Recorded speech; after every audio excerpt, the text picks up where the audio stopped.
자, 이제 13번 문자열 뒤집기 관련돼서 얘기할 건데, 자, 봅시다. 예를 들어서 우리가 메이킷의 동서남북이라고 할게요. 자, 프린트 할 건데, 메이킷에서 처음부터 끝까지 1. 자, 이거 생각해 보세요. 코드 실행해 보지 말고. 뭐가 나올까요? 뭐가 나와요? 예? 뭐가 나와요?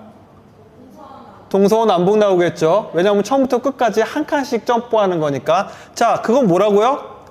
이거랑도 똑같고 또 뭐랑 똑같다고요? make it 하고 누구요? 처음부터 끝까지 이거랑 똑같고 다 동서남북이겠죠. 자, 근데 그러면은 자, 문자열을 북남서동으로 출력하고 싶어요. 자, 북남서동으로 출력하고 싶어요. 복잡하지 않아요. 자, 보세요. 프린트하고 make it 하고 이렇게 하면 처음부터 끝까지예요, 아니에요?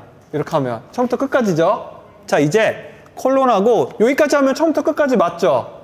그 다음에 1 쓰면 한 칸씩 왼쪽에서 오른쪽으로 가죠. 자, 이제 마이너스 1은 처음부터 끝까지 아니라 끝에서부터 처음으로 한 칸씩이에요. 무슨 말인지 알겠어요?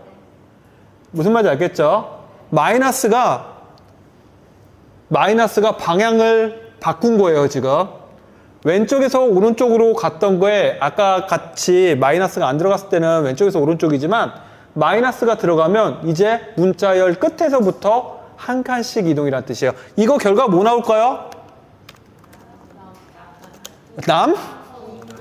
북남서동, 당연히 북남서동 지키겠죠. 실행하면 북남서동. 자, 그래서 요게 13번 문제고 이해됐죠? 음수일 때는 그래서 어떻게 한다고요? 방향이 문자열 끝에서부터 제일 처음으로 방향을 바꾼 거예요. 이해됐죠?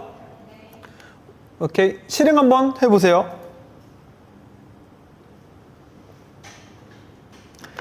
지금 내가 문자열 가지고 이것저것 얘기하는 게 많은데 당연히 우리 코드 짜다 보면 문자열을 바꿔야 될 이슈들이 많을까요? 안 많을까요?